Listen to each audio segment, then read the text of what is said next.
պատմեցին, որ երեխաներին ուզեցել են տանեն հացաքնության։ Երեկոյան։ Առանց փաստաբանների եւ առանց հոգեբանների եկել են երեխաների ետևից։ Քրեական ոստիկանությունը։ Փաստաբանին, հետո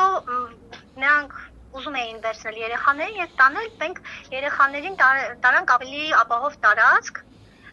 Հետո ման գալուց հետո որ երեխաներին չգտան, ուզում էին բռնի տանել, էլի։ Բռնի ուժով ուզել են երեխաներին տանել։ Հա, բռնի ուժով ուզում են երեխաներին տանել։ Հա, հետո որ երեխաներին չգտան, ասացին, որ դուք չփոշմանեք, Չէ, մորն էին հետո։ Մի րոպե հետո եկել էին մոր հետևից, չէ։ Մոր թե տատիկ էին։ Հա, մոր հետևից երեխաների բոլորին ուզում էին տանեին ոստիկանություն։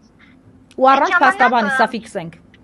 Այսինքն իրանց պետք էր մի հատ ինչ որ նորից հնարովի ցուցմունք, որի դեպ իրանց չարացի արդյունքն է, որովհետև գիտեին արդեն կալանքիա գնալու, որ հետո թուղթ ունենային տակը դրած, հասկացաք, չէ։